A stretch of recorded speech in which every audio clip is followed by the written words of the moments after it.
Okay, so recording has started. Thanks for everybody coming to this first interview in our series.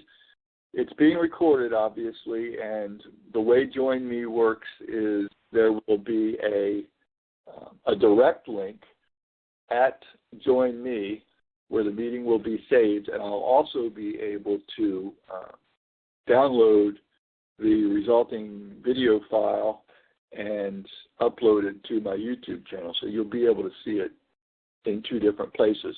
There's not a presentation today because this is an interview, so I don't have a visual presentation for you, but I did bring up a Word window because I think it would be a good idea to capture URLs or any other important concepts that people might want to refer to in the future and make sure that file is available to you somewhere, because what Join Me, I think GoToWebinar is the same. They don't save the chat session. So we'll take important things out of there and put them in this Word file. I know that Join Me does allow attaching files to the audio of the session. So whenever you visit the Join Me link, that will have this recording. We can also have this notes file available to you. Okay, so it should be pretty cool. So our guest, I'm not going to go into a lengthy introduction. Our guest is Dan McConnell today, and Danny is, I've known Danny for months now, and I remember when he picked up the baton with SERPShaker and started building sites, and I wasn't active in the basic group, but I remember his posts where, and I'll let him go into all, it's kind of funny to watch the progression of his posts if you just pulled him out of the Facebook group. I think at first he was like, what in the world am I doing this for? It pays peanuts, and I can attest to that because I started off with peanuts or even less than peanuts at first, but now Danny's doing pretty well, and I'll let him tell you how well he's doing and how he's doing about it when I introduce him. So anyway, Dan, tell us a little, if you can, tell us a little bit about just a brief synopsis of where you are today, and then walk us back in time. Tell us not just how you got started with SERPShaker, and we're going to go into all the SERPShaker days and the builds in detail, but go back even further and tell us about the stuff you tried before SERPShaker. All right. Thanks, Joe. That's the reason I'm here is because and the only reason actually I'm here is because when I started with SERPShaker, and indeed when I've started with everything that I've looked into in internet marketing, it's with all these great hopes and dreams, and part of the internet marketing setup is that people sell your dreams and easy. And but then you look at people like Andres, who is obviously, a pro, or Todd from the last interview, or Doc, who is a bit of a workaholic and a real analytical guy. And as I explained to Doc earlier on, you look at these guys and you just think, well, of course they can do it. Look at them. They've been doing it for years. They got the Mac. They got the VAs. They got, whatever it is, whatever advantages they have. And you just look at it and you say, I can't do it, so why should I even bother? And then, of course, with SERPShaker and given the model, as Doc said, your first few days, once things start to rank and AdSense starts to kick in, you're making 17 cents. I think, I was pretty thrilled when I made $1.18 one day. And that's a big headwind. That's a lot of headwind to push yourself against. So the reason that I agreed to do this was to be the other guy, to be the regular guy who doesn't have those advantages. I'm old, I'm fat, I'm lazy. I work another job sometimes. So, I didn't hit the ground running by any means. But I got to where, if I want to, and this winter I will want to, I will stop working for the real world and start living in IM and hopefully moving on towards the dream. To go back, I was quite surprised when I started looking, and I don't know why I started looking, but apparently my first foray into anything IM related was almost 5 years ago. Wow. Yeah, that's a lot of years of nothing, I'll tell you. And wow. I've done most of it. I've done, I started off with some local and then realized that I'm not going to go out and talk to people. I've been with AWeber and Get Response and at least one other email provider building email lists. What else did I put up Screech pages. I've created products. If it's something that you can do, except for SEO, if it's something that you could do on the internet, I've probably thrown money at it and failed. I think probably a common theme and one that you don't see talked about a lot is the fact that what happens is you buy these programs, you spend the money on the program first. You probably don't have a lot of money that you really want to be throwing around or whatever. So you spend a bunch of money on the program, and then you realize that you have to have, an email account. It's going to cost you $20 a month, and then you got to have a hosting account, and then you're going to have to buy some traffic or whatever it is. You put a month or two into a project, and there's nobody there telling you you're almost there. They say over and over again that most people fail just before they succeed, and I believe that's true. It's probably like when you're looking for something lost. It's the last place you found it.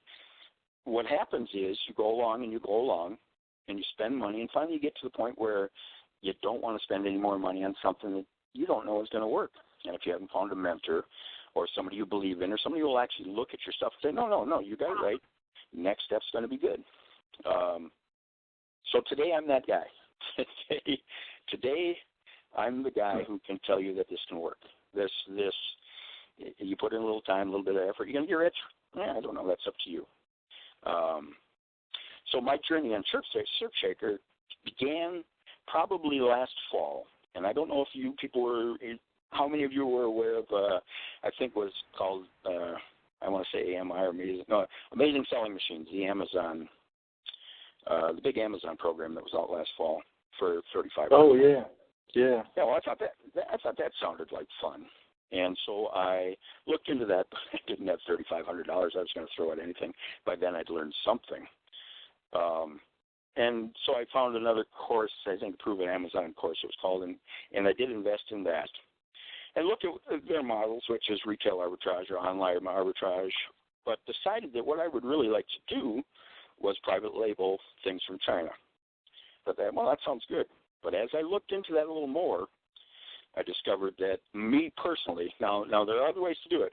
Me personally, I was going to need some money to throw at it, and I didn't have any. Like I said, I've been down that road. I knew that it would get to a point where I had invested several $100s, and then it wasn't working, and I was going to stop, just like I always did. At that time, somewhere along the way, Black Hat Central came out, Black Hat Community, and I joined that, and I did some coaching, and this is where I met Joe. I decided that I should put together a PBM, and I did. And then when it came to the time to sell it, I just didn't have a lot of confidence the product I had put together was worth, other people taking a chance on. So that kind of died on the vine as well. Fortunately, right at that time, I came across SERPShaker, and I don't know how and I don't know why. I think through Doc probably. Am I still on, Doc? Yeah, you're fine.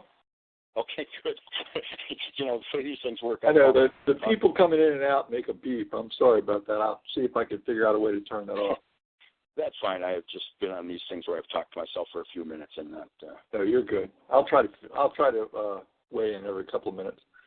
Sure. So anyway, we're through all that. To be honest with you, my long-term plan still involves private labeling on Amazon because that sounds like fun if that model is still viable in a couple of years. But what I needed was some cash flow in SERPShaker. When I saw the webinar that Doc did with Andres, I thought, well, look, that's pretty brain dead. I can do that. And so I spent the money. And you know what? It is pretty brain dead. I mean, it really is. I am not an analytical guy. I'm not one of these guys that looks into stuff. I understand, the basics of keyword research, but I really don't quite get it. I understand the impulse to go look around in the SERPs and see what's going on and what's working. Joel will tell you all about this, how he does it, but I don't do that stuff. I don't do any of this stuff. if you're following threads anywhere about SERPShaker, you'll find all the wonderful things that a person should do, and that someday I intend to do. Right now, I do none of those things. I do exactly what Andre said on the first webinar, which is pick a niche, try to find some keywords that might work, and build a site. And then I build another one, and then I build another one, and eventually I have some sites. It took me, I bought this, I believe, mid-April. I didn't put AdSense on anything until mid-May. So that's when I kind of gauged my progress from, and I think I had 15 or 20 sites at that time. I was quite nervous about AdSense because, as I've stated, back in 2011, everybody who had AdSense all of a sudden didn't have a business for a while, it seemed like. Yeah. It took me from that point, I kept building some sites, and I don't know, by mid-June, I think I had, maybe 40, 50 sites up. At that time, I'd worked my way up to, I think I had my first $10 day.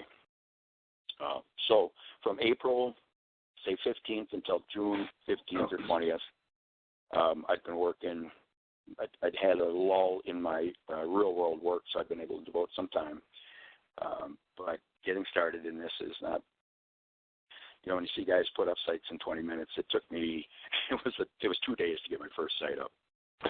Yeah. And, and after that, and that was frustrating. And then after that, I got some hosting, and,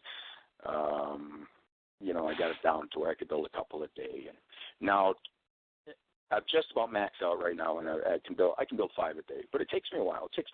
I can't build 20 sites a day, and I don't understand how people can. So anyway, it was so roughly 2 months before I made my $10 day. I believe my post, I want to say the post in the forum was maybe early June, and I think then I was making 17 cents a day per site or something like that, and I was able to almost afford to buy my coffee on the way to work. But one of the fun things about this, if you watch this progress, and of course you do, if you're anything like me, you'll be looking at your AdSense income 17 times a day. Oh yeah. It felt really slow. I was really excited the first week when I made any money, and then like the second week I had a day where it was $2.50, which was a big deal. I could see progress. A month in, I made $10 one day, and a couple weeks after that I made $25, and it wasn't long before I was into, just barely into 3 figures. That happened after about 3 months and roughly 100 sites. So anyway, that's pretty much where I am today, because about that time or a little before that, I picked up a couple jobs building things, which is what I do in the real world. And I have not had a lot of time to do anything else. Plus, the AdSense account, at that point, I started worrying about Google noticing me. So what I've been trying to do there is just maintain at that bare 3-figure level, and that's been working. So far, I've been pretty content with that. Yeah, it's really good.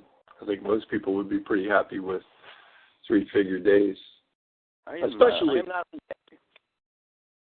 I just was going to say, I've been in SEO for a while, and I guess because SEO drugged me over to Facebook, I learned about what the internet marketers did, and then I had, of course, to buy their shiny objects that weren't necessarily SEO oriented.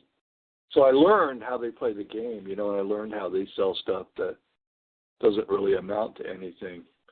And I guess because of my background in SEO, I was skeptical. I mean, everything about what happens in a SERPShaker build makes the hair on the back of my SEO neck stand up. All the things we used to believe and preach about duplicate content,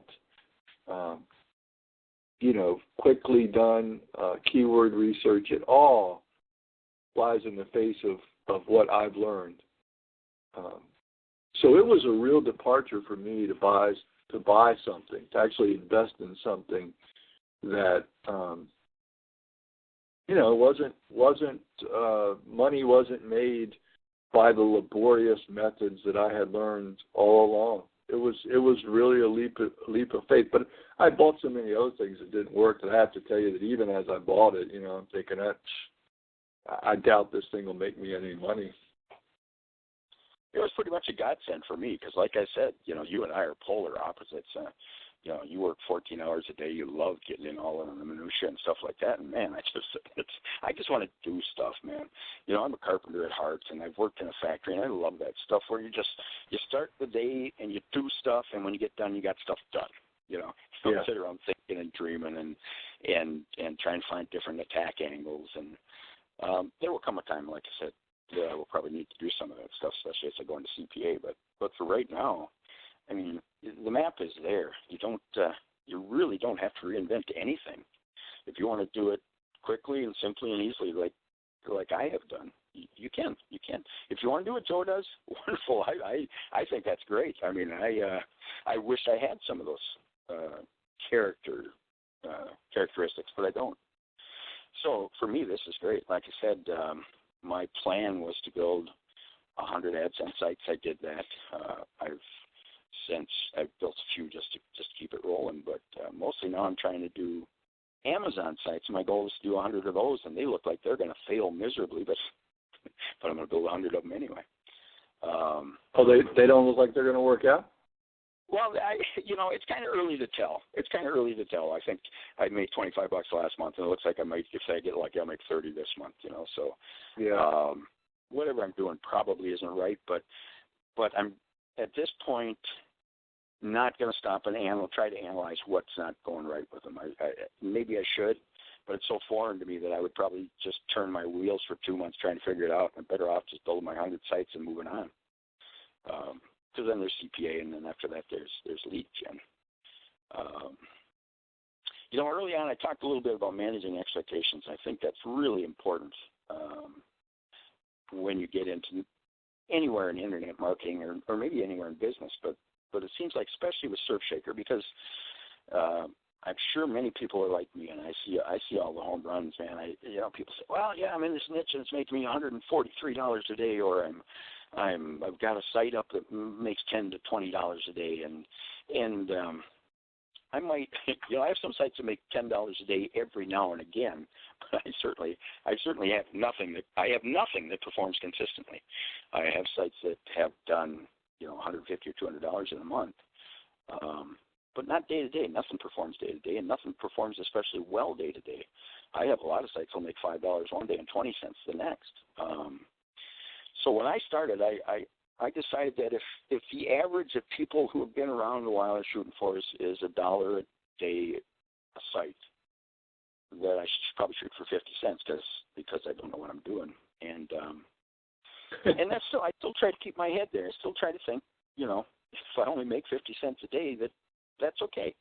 I might need more sites or whatever, but it's still, I am making money off things I did back in June and making good money of things I did back in June. A little trick I like to do is the first month I really looked at my stuff, I was making about 17, maybe 20 cents an hour for the time I'd put in. And, after this month, I'll be up for the time I put in. I'll be up around $40, $45 an hour. And if that hangs on for 3 more months, it'll be up in the $60 to $70 an hour range. And I've done okay sometimes in my life, but never that okay. Yeah, it's pretty good. Let me ask you this, because I think this is important, and I don't want to lose the thought and not circle back around to it. Have you, and then be specific if you can. Have you learned? Do you think you've gotten better? And I don't mean better in terms of speed, because I think we can all make tasks better with repetition in terms of speed. But do you think it's having a bottom line effect that what you have learned as you've gone along, practiced, and looked at feedback in terms of dollars and cents? Do you think I make better sites now? Is that what you're asking? Well, more effective sites. Okay, better.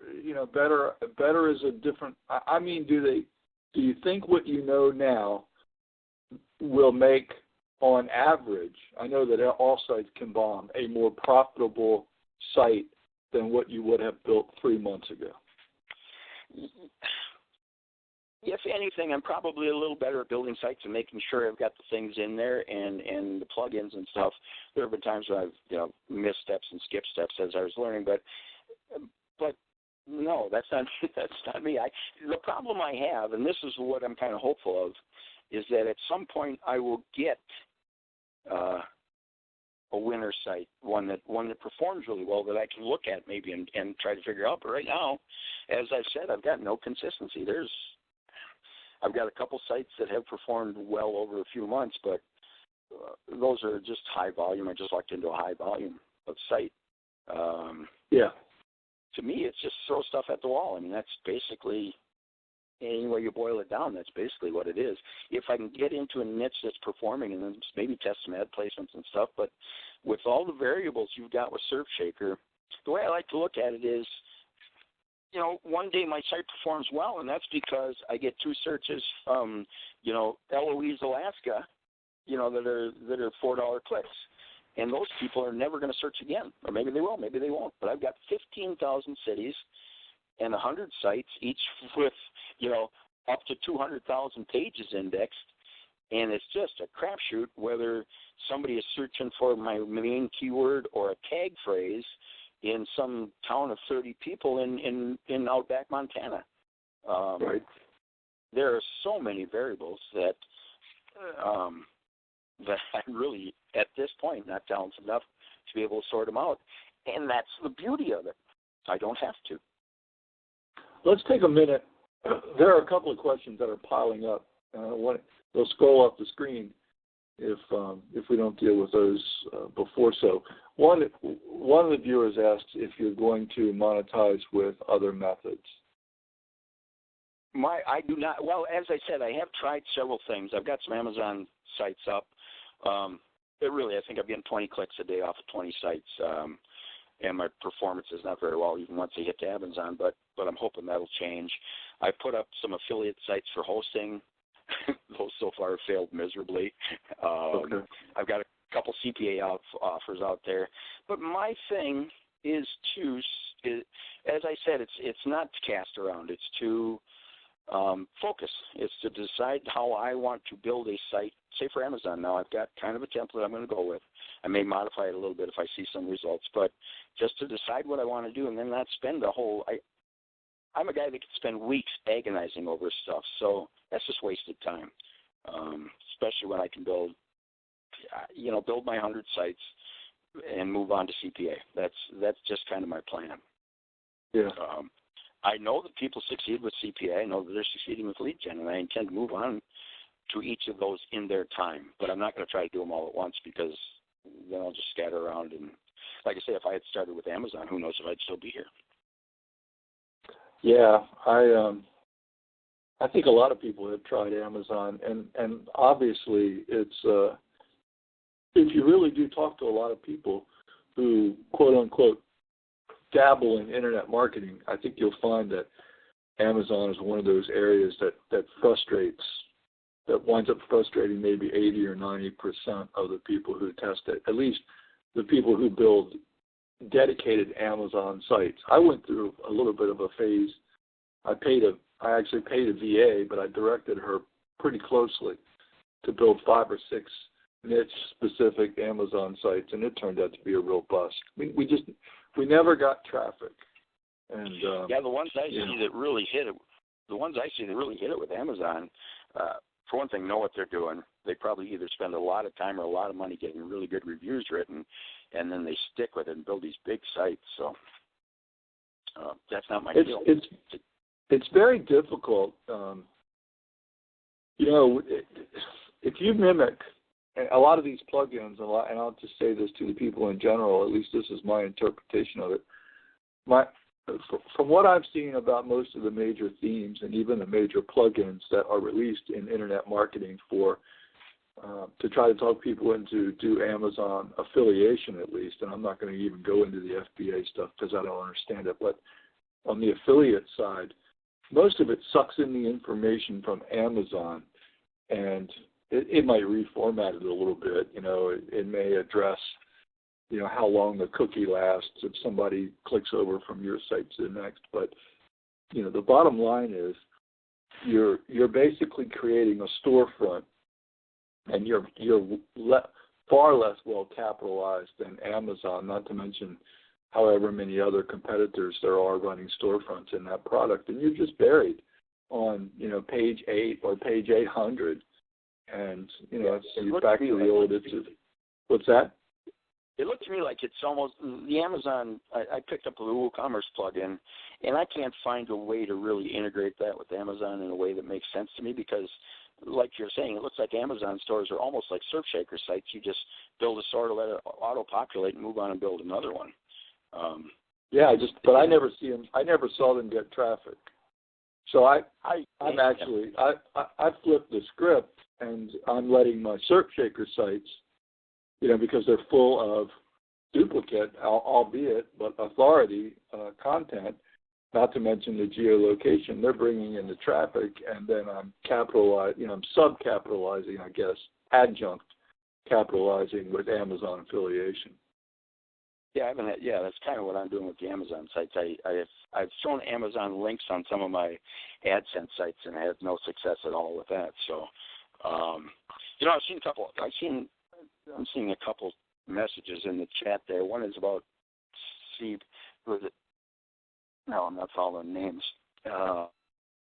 About CPA sites performing well, and I believe that. I absolutely believe that CPA is the place to go. I don't necessarily think that that's the place to start. The beauty of AdSense, in conjunction with SERPShaker sites, is you can learn to build, and you can build, at least this has been my experience, and I don't believe I'm exceptional in any way when it comes to this stuff, is that you can use AdSense as kind of your base.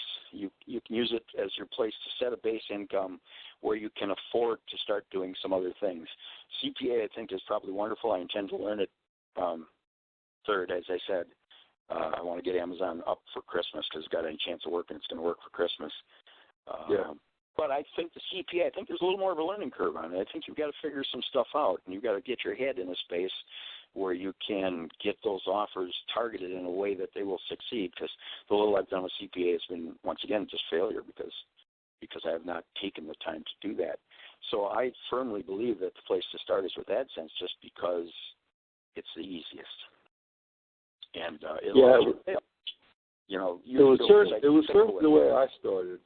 I believe AdSense is a great base. If I were somebody who had just purchased SERPShaker, I would tell them to cut their teeth on with AdSense, and I'm going to work on some training for you guys.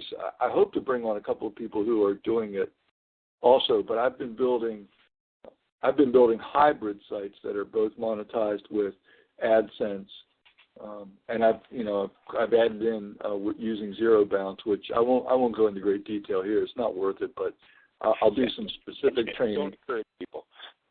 What's that? I said, and don't encourage people.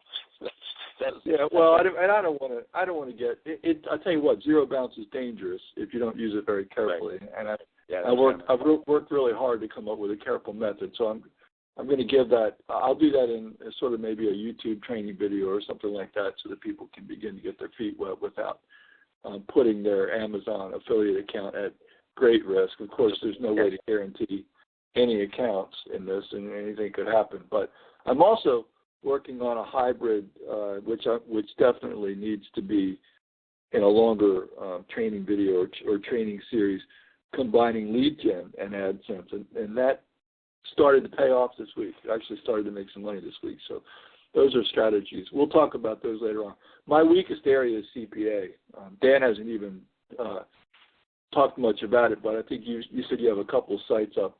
The ones I've put up have done nothing so far. Yeah, I threw CPA on a couple on the sidebars of a couple accounts, and I think I built 2 sites, and I think they've been up and running for 4 or 5 weeks, and I think I made $6 so far. So that has not been a resounding success. But like I said, I kind of felt like doing it one day and did it. Somebody was asking about my CPM. Let me see where we're at. Yeah, RPM and CTR. I don't know what RPM. Yeah, I don't look at RPM too much, but CTR. Yeah, what's your CTR run? Yeah, my click-through when I started out was pretty low, which I guess makes sense. But for the last 2 months, I've been averaging about 4% against page views click-through. It increased. It started out, like I said, about 1.5% or 1.75%, and gradually increased to where it leveled out right around 4 or a little bigger. My RPM also, and I think because I did have 3 sites de-indexed that were really high volume, low value click sites, got to de-index, but my CP, I think RPM, I think we're talking about, revenue per 1,000. Yeah, that is right. Against page views was averaging just under 20, and now it averages on, I think, 21 or 22, $22 in that neighborhood. Yeah, mine's so variable because some sites pay so little per 1,000 and some pay so much that the average is really kind of meaningless. It's a little bit. I mean, it's a nice number to look at. I'm happier when my sites are around 20, when they get down, and I've had days where they're down below 15, which makes me unhappy. But then, that's in conjunction with traffic. I have traffic days that are pushing 6,000 page views and traffic where they drop down into the 3s. So, as with everything else with SERPShaker, it's just it just moves all over, and you just got to kind of be able to deal with the variability. Yeah. I'll tell you, and once again, I'm sure I'm not the only person that does this, but the end of August, I had a couple of days that were huge spikes for me. They were higher than by a long margin than anything I'd seen before, and less than a week later, I hit some 6-week lows, and then it went up a little bit, and then it started trending down a little bit. And after 3 or 4 days, I was sure my life was over, but it came back.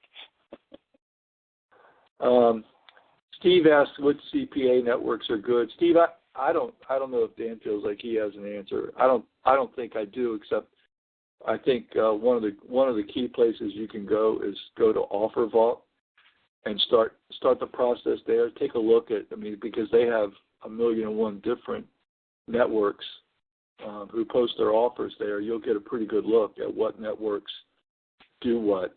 And then you can decide if whether you want to do business, or whether you want to try to get into something like Ring Partner or Max Bounty or places like that. And sometimes I've used relationships with people who have helped me get into a couple of networks. I just got into College Explorer, for example, not that long ago. I don't have any luck in that niche whatsoever, but I thought because AdSense is done so poorly in the education niche, I thought I would try CPA offers. No sales or anything like that. But anyway, I think OfferVault's a great way to start.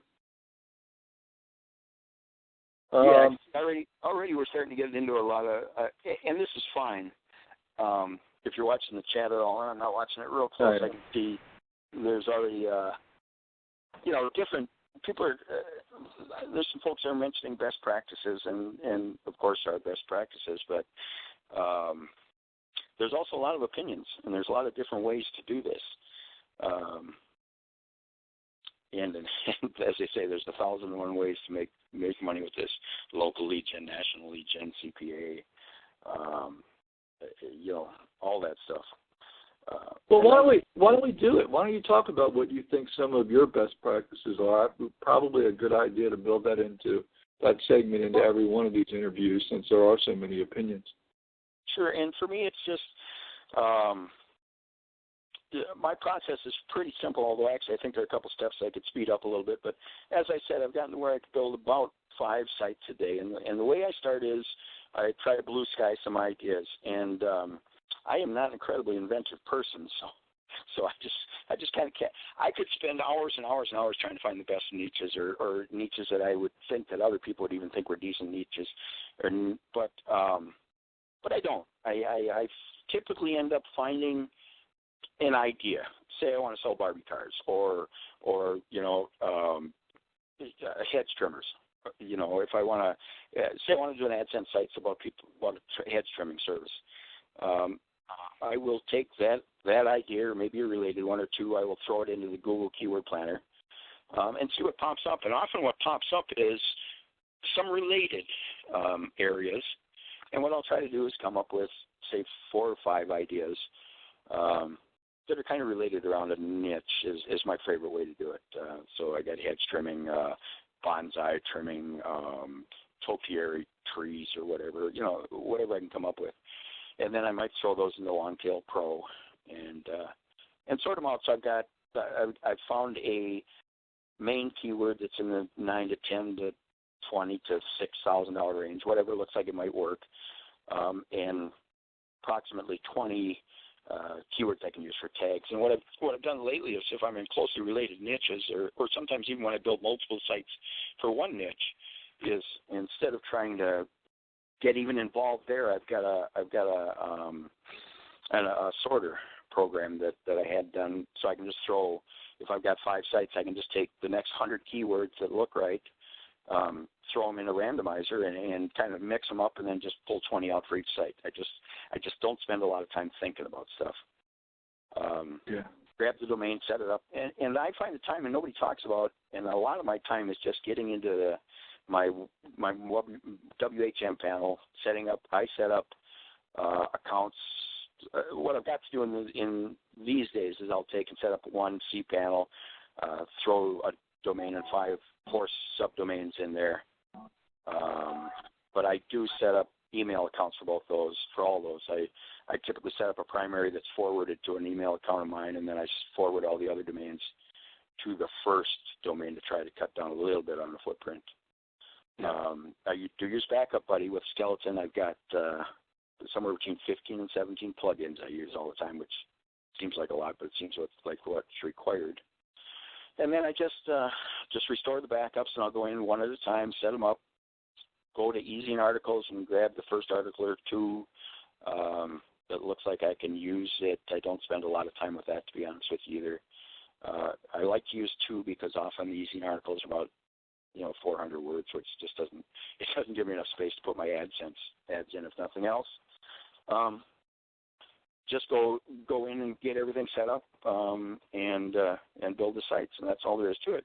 And I actually find that, yes, I can build a site in 15 minutes, but I can't do all the other stuff, and that's where the real world comes in. And he said, Danny asks if you'll give a list of the plugins that you use on your SERPshaker builds. If you want to give me a second, why don't you talk for a second, Joe? I'll pull up one of my sites and see if I can see what I can. Go ahead.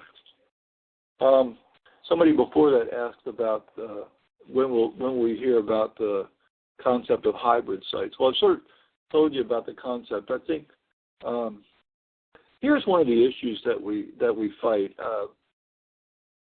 Many of you are on Andre's mailing lists, and you probably know that a few days ago, I guess he was doing like a marketing video to talk about Holly's indexer, and he used one of his domains, and just a couple days later, it was de-indexed. I don't know if that's because people report these domains to Google, and I'm told that Google has moles in most important places, and it wouldn't be that hard for them to get on a mailing list like that. So whatever the reason, a lot of people, I don't know. It's a vindictive business sometimes. There's a lot of jealousy and those types of things. And so what's happened is people have had some de-indexings. I'm going to have to come up with a plan for working around that. I don't do local builds.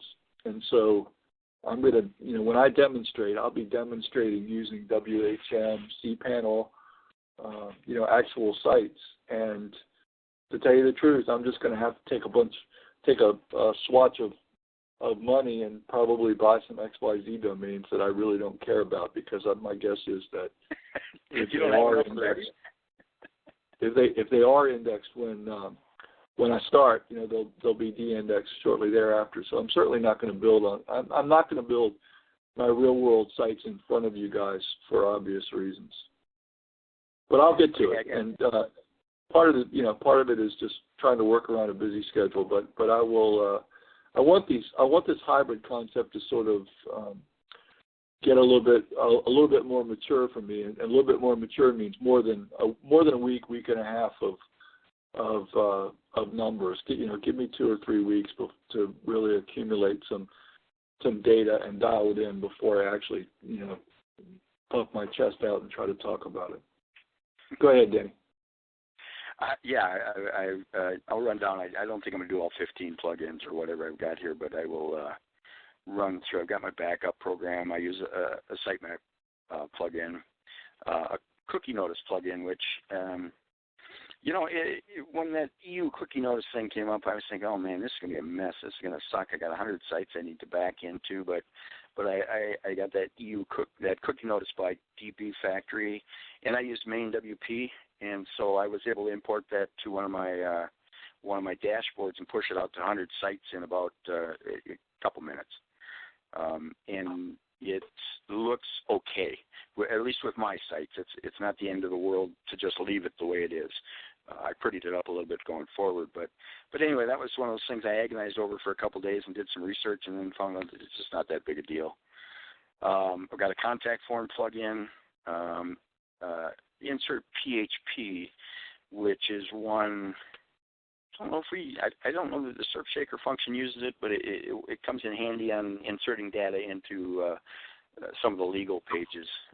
Inserting in the legal pages, I think I've got a mixture of ones that I pulled off of some other sites, some that I pulled out of plugins, and some that I just copied. So I actually on my sites have, I think, 5 or 6 legal pages, just to keep things covered a little bit. Doesn't seem to affect anything. I've got obviously the main WP plugins. I've got Shortcodes Ultimate plugin, which is for the accordions, for hiding some of that information that gets so ugly down the bottom, like the maps and the videos and the next city similar and things like that. I picked up Spider Spanker just to try to slow down the bots a little bit when my stuff was getting hammered. I have Andre's Yelp plugin, and I use the video sitemap generator to get my site started rolling indexing, and I just noticed the last 5 sites I built last weekend, I forgot to do that, and Google hasn't seen them at all, so that does work. And I also use WordFence, and that has helped a lot because, boy, once you get enough sites out there, those guys start trying to get in for no good reason. Yeah, big time. But I've got some that are getting hit 30, 40 times a day, so. Yeah. Anyway, that's the basic rundown on the plugins. Somebody asked, what's the name of the accordion plugin that you're using? I believe it is that, hang on a second here. If I remember correctly, it's Shortcodes Ultimate. Didn't you mention you had come up with another alternative? Yeah, I found one on Ultimate Shortcodes or something. What's that? Wasn't it like Ultimate Shortcodes or something? Yeah, well, I'll tell you what. Shortcodes Ultimate for accordion, I'm going to type in here. And for those of you who know, who are in the Facebook groups, you might want to make contact with this dude. He has a plugin. I call it WP Stealth. I don't know exactly what he calls it, but WP Stealth basically replaces the need for an accordion with 2 shortcodes, one that starts and one that stops, and anything that you put between those 2 shortcodes gets collapsed into a pixel. Technically, somebody could click on exactly the right spot on your site, and it would just expand like an accordion would expand. But there's no accordion markings. The pixel has no coloring, so they would have to just hit it in exactly the right place to see it. And I use it for my videos, for my map and weather and Yelp and all those kinds of things. Because especially depending on how specifically you dial in the Yelp settings, you don't really want your competitors showing up if you're doing lead gen, for example, in plumbing. You don't want all the other plumbers in that town showing up. So you hide it between. Jason's building, he's built and is building a bunch of stuff that we will talk about. I'm going to do my best to get Jason to come on one of these interviews at some point in the near future, because he's in a mastermind that I'm in, and it's really sharp. And he's got the ability to run development projects that can greatly benefit all of us, sort of like Andres has done and a couple of other people. And I'd like to get conversations with those guys, get them on. But that plugin, if I remember right, I don't know what he's charging for it now, and I'm sorry I don't have a link for it, but that's why I put his name in here for you to make contact in the Facebook group. It ran me about $22 or $23, I think, and I use it on all my sites. It's absolutely invaluable. Let me see if there's any other questions. How do you use the video sitemap plugin? Do you manually add videos to SSI? Steve, I don't know if you build using SERPShaker, but SERPShaker's got a built-in shortcode creator for YouTube videos, and it puts a YouTube video in your posts using keywords and what have you. And so that would be your need. That would be why you would want Google or Bing or Yahoo to crawl your site and see a video sitemap. You wouldn't hide the accordion inside of it. It's either stealth or an accordion, I guess is what I was trying to say. Sorry if I wasn't clear.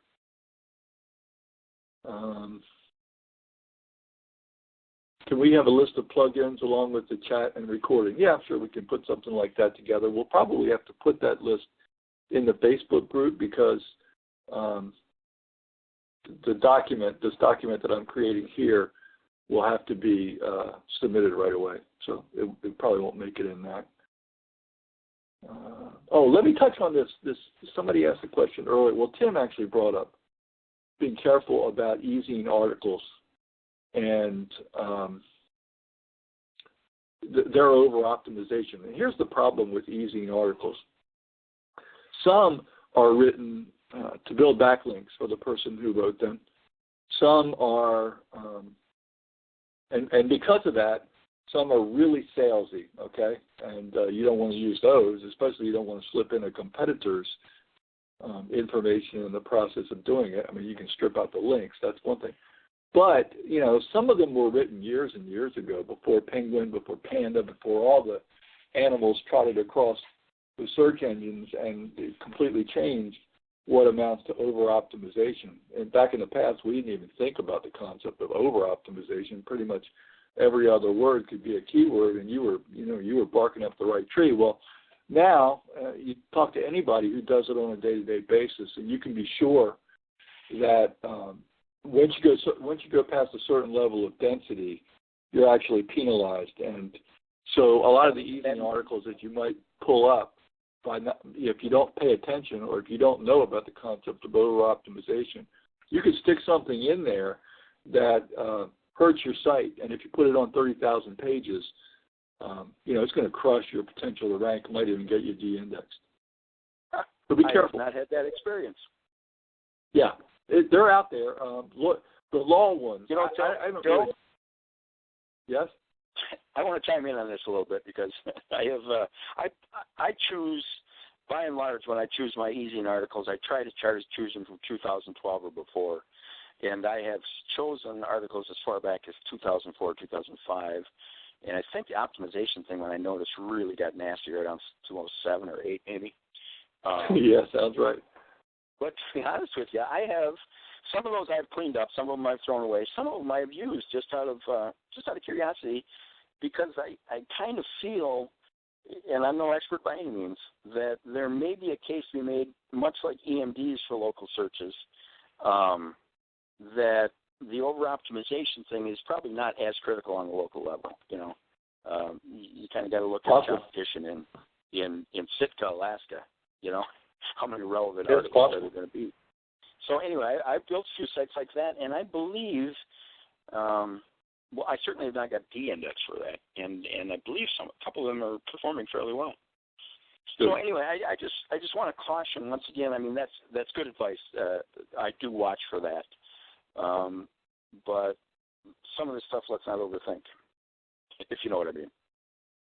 I think one of the other things that it's sort of like two sides of a coin, but when you dial back let's say the optimization or the density of the primary keyword, and pretty much every site has got one primary keyword. It could be fence repair, okay? But then there are a series of pretty obvious, closely related LSIs. If you could cut back the number of instances where you mention fence repair and then begin to weave in the other LSIs, maybe as within the body of the article as H2 headers. One thing I do all the time, I know I have a couple of friends who hate me even sharing this, but it works great, is I use a lot of articles you'll pull, and I pull from ranking content. I don't pull from e-zine articles, whatever you want.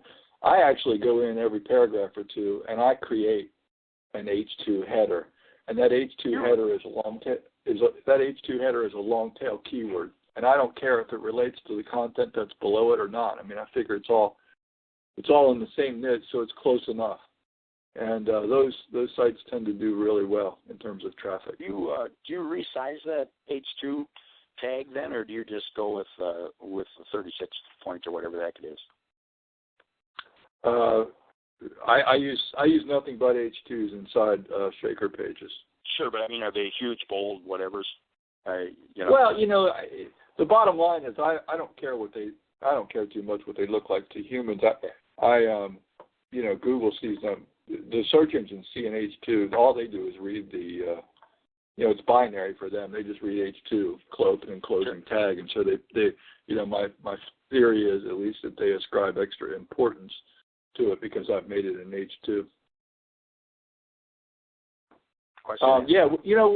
Somebody just brought up Peter Pavelka's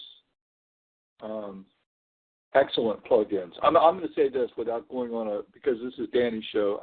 They're excellent. I have both. They're excellent. We'll talk about them more at length in some training. Thanks for reminding me because now that Google has paid me, they were on my short list of things I needed to purchase this month. So yes, I'm going to get that done. $66 for the pair. You got to go out and get them as soon as you can put the money together. They're awesome for reasons that we'll talk about later on. Not today, but I will try to get Peter to come on. I don't know what he's across the world a little bit. I don't know what his schedule's going to work like, but I'll do the best I can to get him on because he's sharp. Somebody asked about choosing new e-zine articles, and my guess is choosing newer ones is probably no big deal because I don't imagine that many people that are out there syndicating to e-zine articles are actually checking to see where all their articles go and to make sure that they've got their links and everything in them. I pick older articles purely out of paranoia. Yeah. I'll tell you, I use ranking content. I usually pull something good from one of the internal pages on something on either page 1 or 2 for a city. So I'll go let's go back to fence repair. I'll search fence repair in Phoenix, Arizona, and I'll see what's ranking, and I'll take one of those local entities that's on page 1 or page 2, and I'll navigate to their site. And I'll look for something that's really good and it's instructive about fence repair, and it's got lots of LSIs in it, and I will snag that content, and that will be my Shaker post from my site. And as I said, I'll add H2 tags in.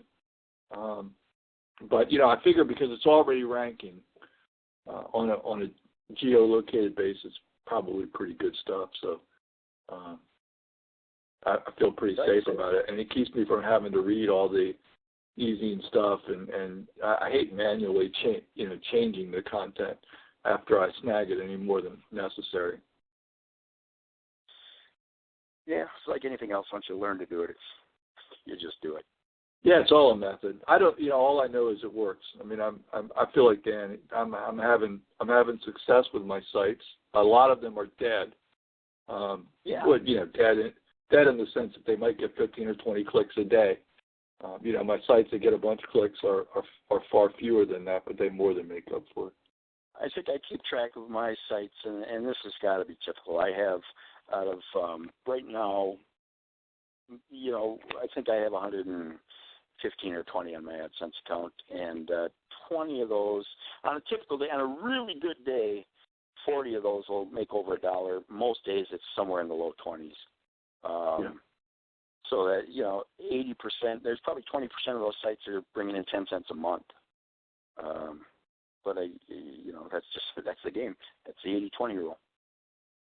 Yeah, my high volume, because high volume is it's all a numbers game, right? And you have reversion to the mean.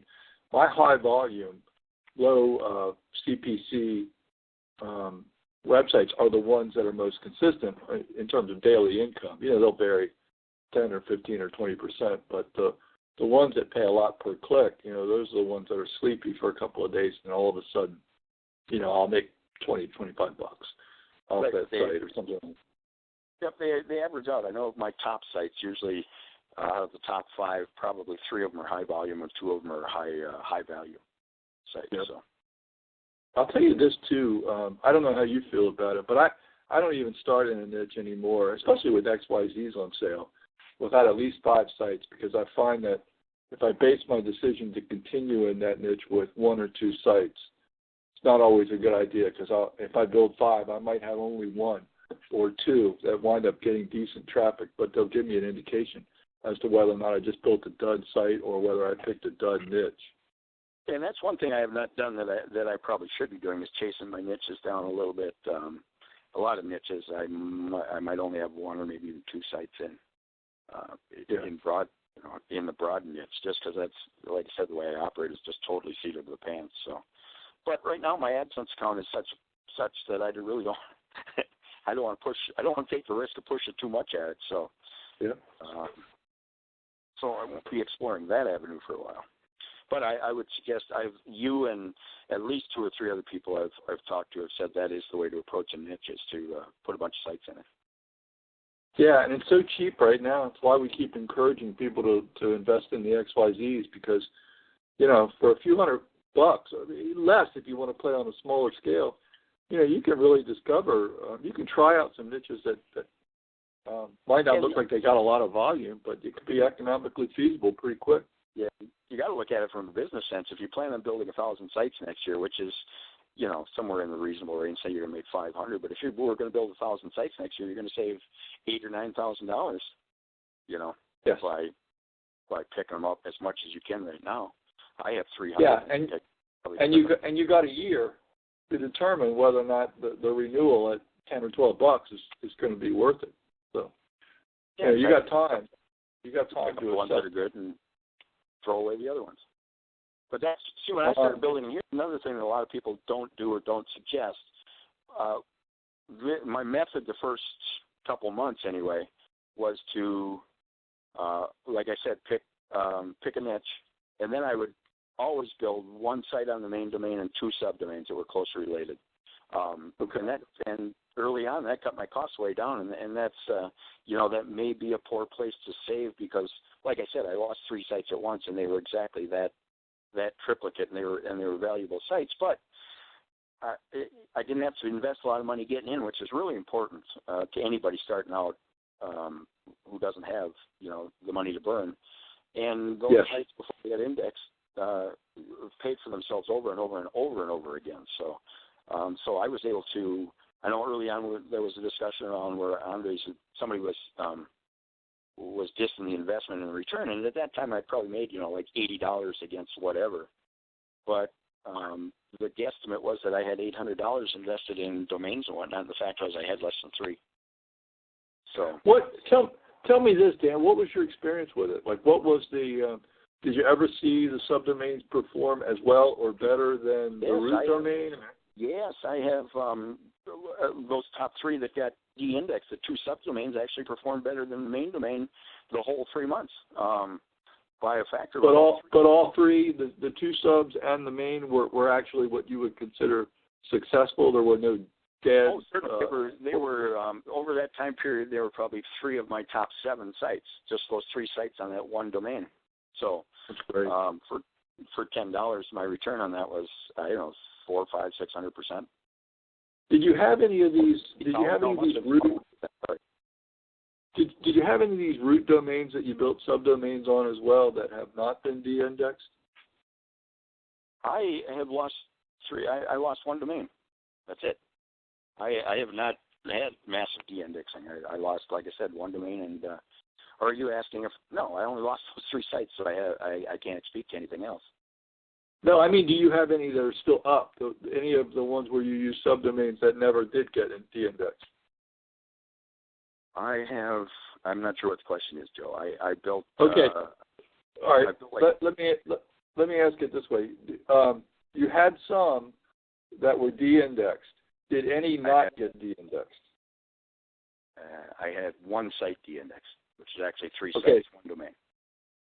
Okay, so you have. Okay. All 3 of them went at once. I can't say why. Okay. I'm assuming.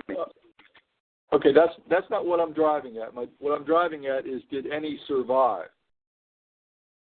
Did any survive of those 3? No. Did any others that you built? Did you build any others that did not get you? Joe, I didn't lose any. All of my sites that I built the first 2 months were built on that method.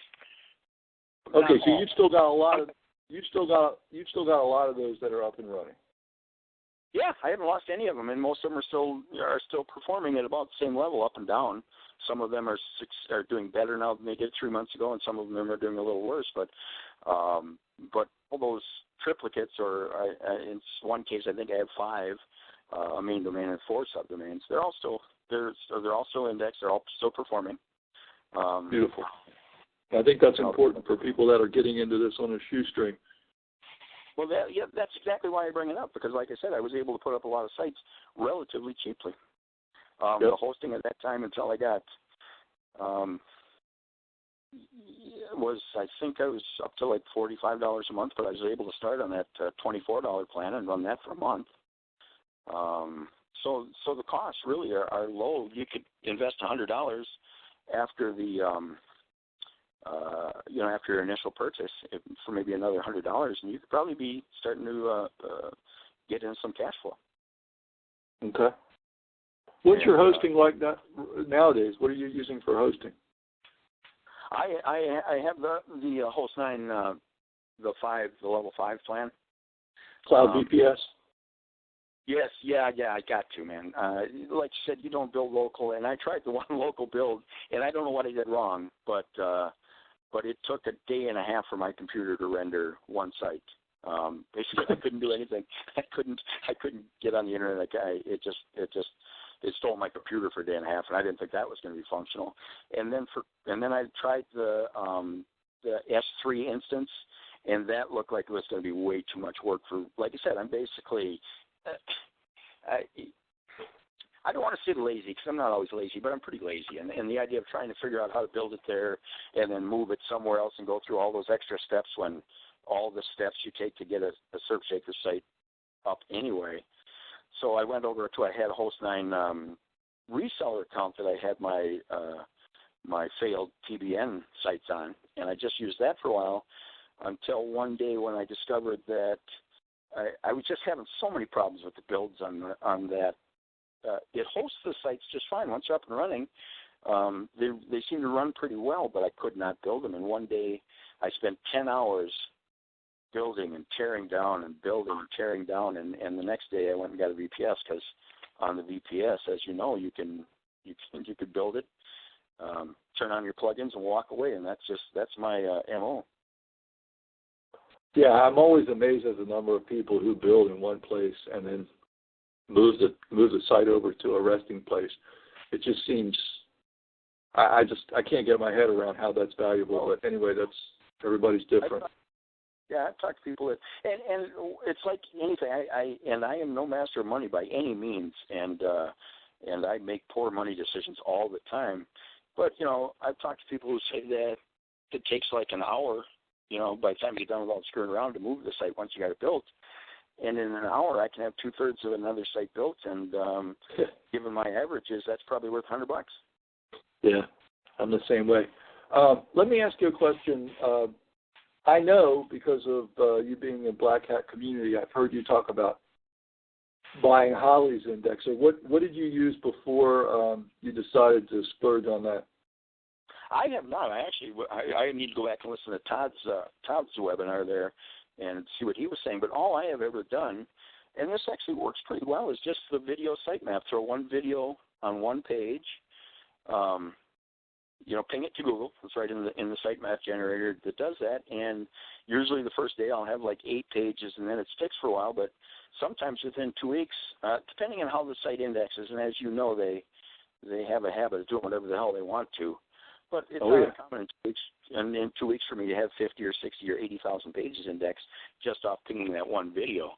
And since being a little paranoid, and I'm going to play with Holly's indexer some, but it makes me a little nervous. So for my core AdSense, I think natural made me feel better, and that the sites grew fast enough to kind of fall into AdSense in what I felt was a real natural manner, and most of them index pretty well. Like I said, I've got some sites that have only got 45,000 pages indexed, but some that have 300,000. I guess I'm okay with that.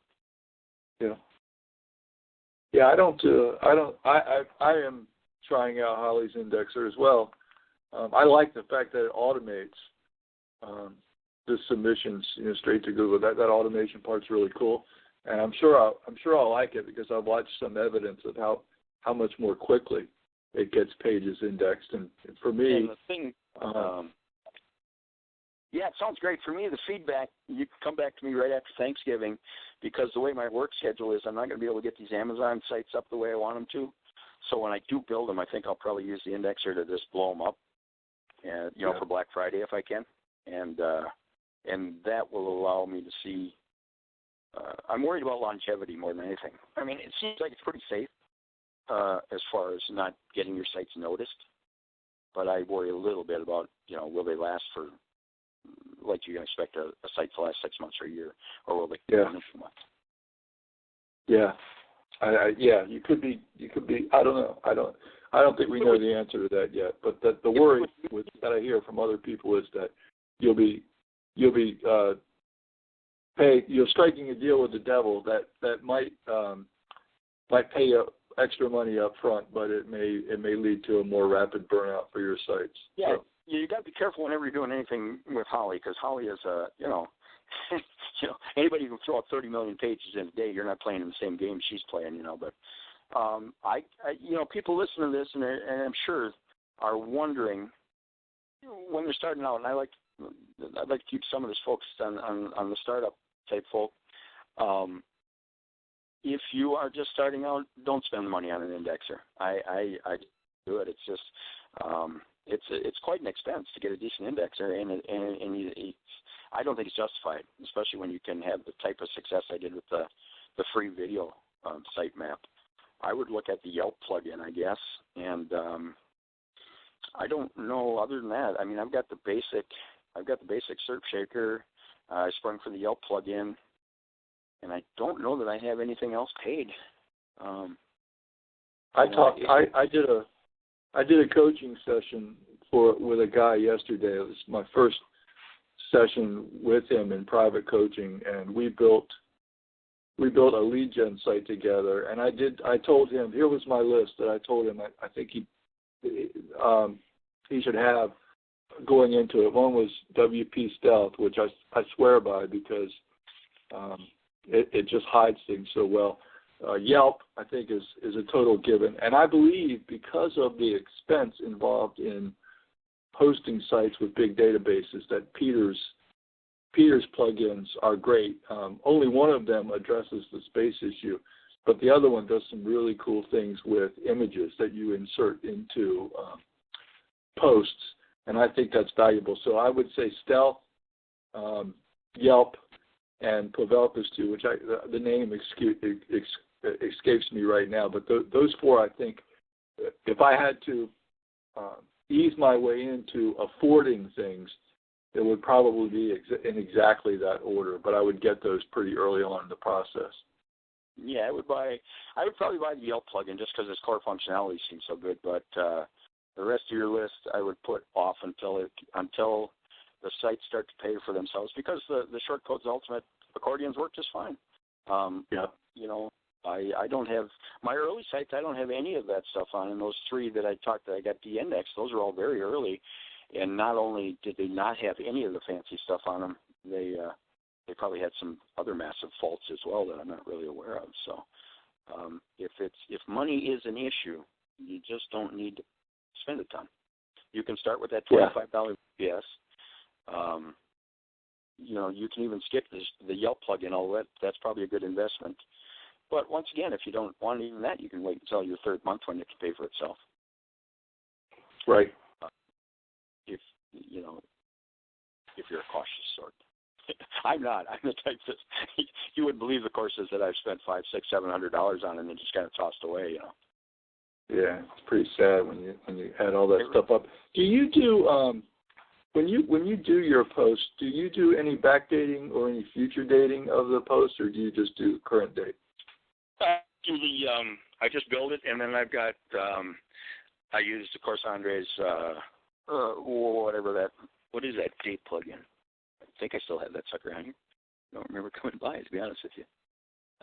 Which plugin? You should look into the one that keeps the dates current. Oh, WP Refresh. Yeah, I'm looking at my site and going, looks like somewhere I dropped that sucker. So no, by and large, some of mine have that on it, but apparently one of my skeletons didn't have it on, and I haven't noticed that I don't. But of course, if you're going to use that refresh plugin, then backdating or anything is pointless. Yeah, Andres, he's good at compiling data, and he's noticed a big difference over time from using WP Refresh. I don't mention it as a paid product because most of everybody. Andres was good enough to provide it free as a bonus for people that bought through my link. So I think most everybody has it already anyway. Use it if you've got it for sure. Definitely. Yeah, now that we've got through this, I'm going to go put it back on because I don't know how I lost it. Yep. But for those of you who don't know, WP Refresh goes through all of your posts. I think it's on a daily basis. It just updates the posting date to the current one.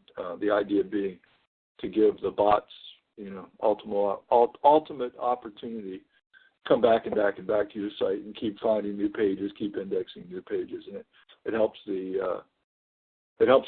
rankings and it helps the number of pages that index out. So it's really kind of cool. If Nobby asks, how do I get a copy of it? Nobby, I only know what happens when people buy SERPShaker through my link. Andres hooks them up. If you contact him, he could probably tell you how to get it. It's licensed, so you'll have to go through him. It's not like a lot of plugins that aren't licensed and you can just pass it around. I mean, it comes with a license code that's specific to you, and you have to use it on each install.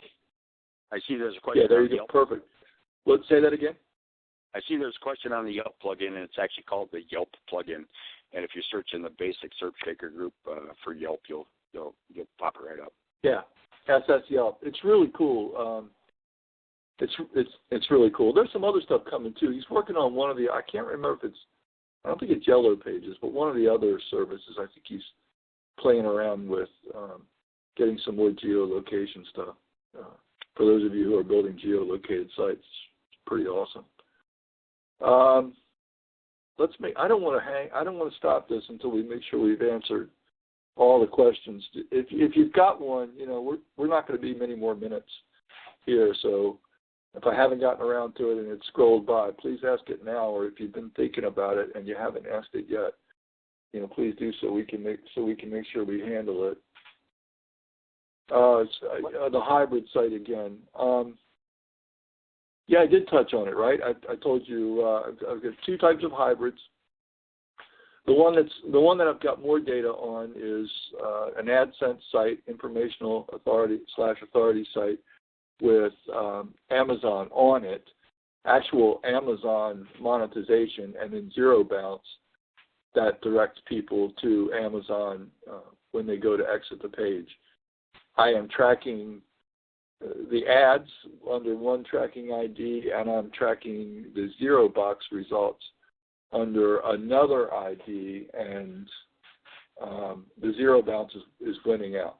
But the actual ads, they do sell some product too. I see a couple questions here. I'm not using that. Yes. One minute. Let me tell them about the other one real quick. The other one, which is going to need some more data compiled, is building a site in what's going to become a lead generation niche. I will tell you what I'm doing. I'm fleshing it out with about 10 to 12 posts that demonstrate authority and are, LSI, rich, the whole 9 yards. Each of the posts is somewhere between 600 and, say, 1,500 words, I guess. I have a VA who spends all of her time just going through searches for the niches that I'm going to be going in and doing, like I told you, with Shaker pages. And she puts together somewhere between 10 and 15,000 words in a Word doc file for me, using different articles that she finds that look pretty cool that are ranking in that niche. And I use those and create posts out of them. And I put the site up with just those posts for about a week. I let it start the process of indexing, and then I'm running a Shaker page for lead gen. Okay, a Shaker page for lead gen, and my plan is after, I don't know, let's say probably another week or 10 days, I'm going to come back because my databases are so much smaller now using Peter Pavelka's Content Manager plugin. I'm going to come back with another Shaker page that's going to be an authority article that's not going to have a lead gen component to it, and it's going to be geolocated for for the nation, and it'll be monetized with AdSense, and then probably also zero bounce. I got to work out those specifics. But anyway, that's how it's going to work. I can't tell you if it's going to be successful or not. It's indexing great. I think it looks really good. I'm hoping that it'll do well. Does that help? I hope that answers your question. It's really all I can tell you right now. Go ahead, Dan. I'm sorry. Go ahead and answer what questions you were getting ready to answer. I came across a couple. One is whether I'm just using .coms, and I was using primarily .coms. I think I might have had a couple oddballs in there when things were on sale, but since the XYZ thing has come on, this actually answered two questions at once. I started using some XYZs, and 3 of the XYZs I used actually have replaced my de-index sites. And if I remember correctly, and I'm pretty sure this is the case, I just basically copied the sites right over from their old, it was a domain subdomain. I just basically copied the sites right over to the XYZ versions of those domains, and within a couple weeks, I was starting to get some activity on them again, and at least one of those is popping up into the radar already. So one of the problems was they were summer sites, so they're not going to come back the way they were because they were really focused on warm weather activities. But and I've heard this from other people. The XYZs seem to be pulling in just the same way that the .coms ever did into my AdSense stuff. Yeah, my biggest AdSense site is an XYZ, and it's been up about a month. Yeah, I just don't think there's any difference. The Host 9, like I said, I started with the number 2 plan for $25 a month and just kind of upgraded as I went along. See if we got anything else. Yeah, the Host 9 Cloud BPS. Right now, if you just use the code DOC as a coupon code when you buy, it's 20% off whatever your first payment is. That'll help. But I'm really leaning on them because I've sold a bunch of hosting for them to give me something really special, like a buy one get one or something really cool. I was truly irritated. Say that again. I said I was truly irritated I missed that 50% off sale because that's I'm just getting ready to pick up another. I'm hoping that for October we talked about it, and they may give me to test it out and see if it works to their benefit. If they sell a lot of boxes, then it'll work out. But I'm hoping to get a buy one get one code that'll be good through all of October. It might even be DOC. I don't know. I just don't know yet because I haven't been able to talk to the affiliate manager. But if it goes over well in October, he promises me that he'll give us a bunch of codes. And for all the stores that this stuff takes, we're going to need them. So. Yeah, well, I'm ready to, like I said, I'm ready to pick up another account or maybe two. I see Danny asked where I started seeing income. It depends what you're talking. Decent income, I'd say. I don't. Given my expectations, I was probably 2 months in, or maybe a little better, and about 50, 60, maybe 70 sites before I started to see what was decent income. As far as the next 3 months, playing the expectation game, since I know that in the next 3 months I'm going to be, at least 2 of those months, focusing just on Amazon sites, I don't have a lot of faith that that's going to work, but I'm going to give it a college try. So I don't see a lot of growth. My ideal thing is to have at least another AdSense account and start working some CPA. I think it's realistic that over the course of the next year or so, it wouldn't be that hard to hit 6 figures, I don't think. So, cautiously, maybe a year and a half out, barring, life-changing events, that a person could go from nothing to 6 figures without killing themselves. Yeah. Yeah, the growth is pretty dramatic at first. Of course, you're building from a larger base as you go along, and so it'll be, the percentages will be less dramatic, but you're also getting faster at building sites, so the raw dollars should add up pretty quick. Yeah, and if you can go 2 months, depending on your life situation, of course, if you were able to get to the point where you were,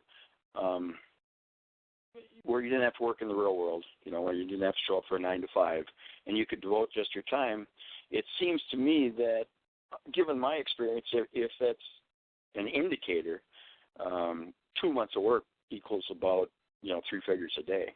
So if you do that 6 times, the math's pretty easy to figure out. Yeah.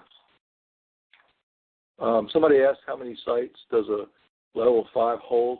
I will tell you that without and every site's different, because I don't build lead gen the same way that I build national AdSense sites. But let's take the biggest ones. A national AdSense site. My builds, we're getting up to like 1.5 gigs, maybe some even close to 2, some down closer to 1. But if you use that as a rule of thumb, you probably would have been lucky to get 80 to 100 on one of these level 5s. But I think based on what I'm seeing with Pavelka's plugin, I'm able to get twice that on there, which, like I said, it makes it worth paying the however much it costs. I think it's $66 for the pair of them, but you can save that in hosting pretty darn rapidly.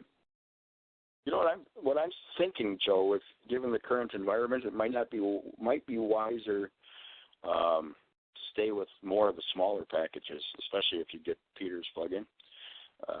I've got 100. Well, for me, it's not just I hear where you're coming from. It's not necessarily the storage space that makes me go for the level 5. It's the resources too. It's the 16 gigs of RAM I think are important. I learned something interesting yesterday. I crippled a host 9 cloud VPS, and I don't want to go into huge amounts of detail too, especially with us kind of running out of time. But I had one that kept crashing Apache, and then they installed Nginx, Nginx, and it crashed that too. It stopped that too, and I finally got a hold of a really good tech who stuck with me. And what he found was that I was having so much bot activity because of the levels that I was building, but also, and this is I really need to do a video about this, and I need to do a video about it like ASAP.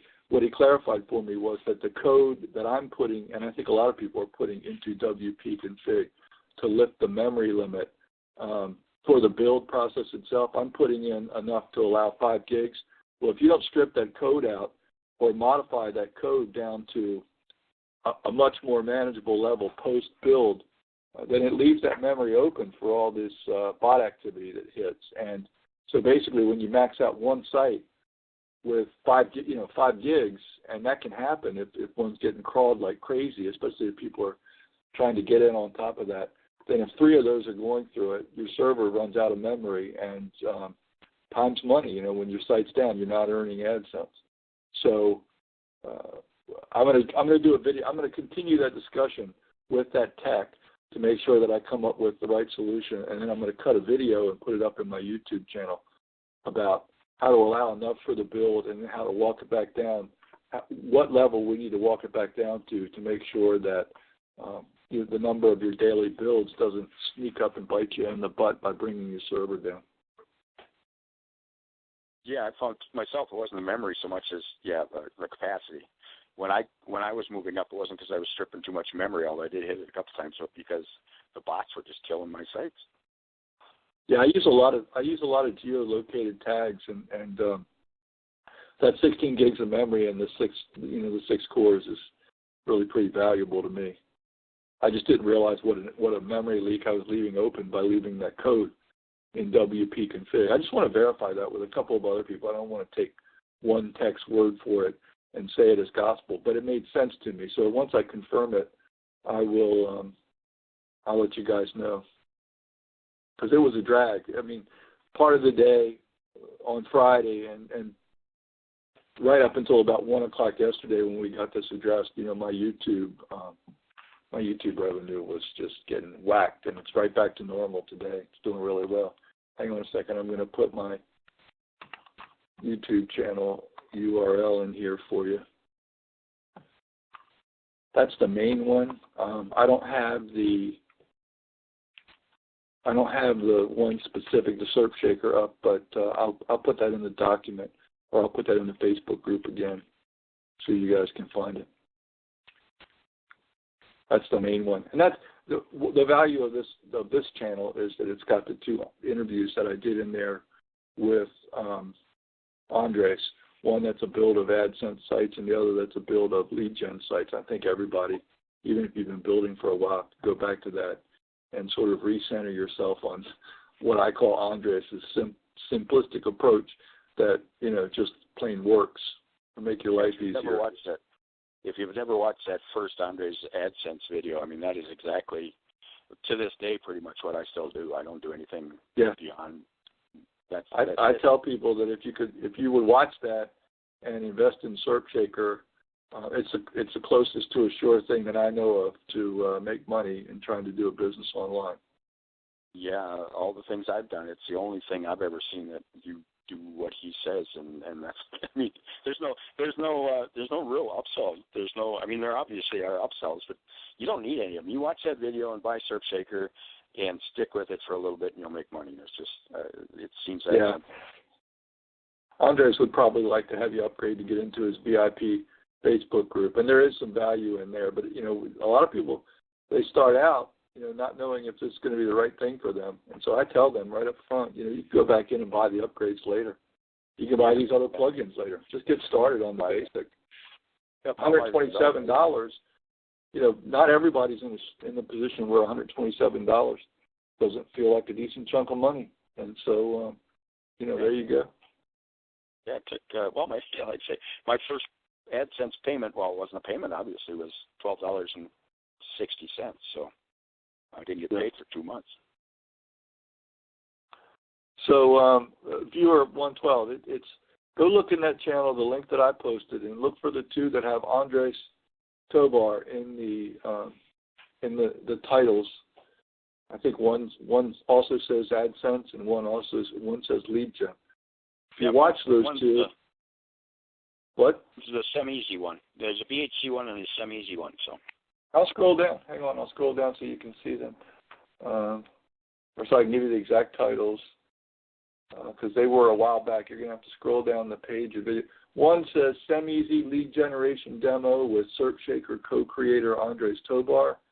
And then 2 videos down below that, or 2 spots down, it says bh.c Premium Webinar, guest Andres Tobar of SERPShaker.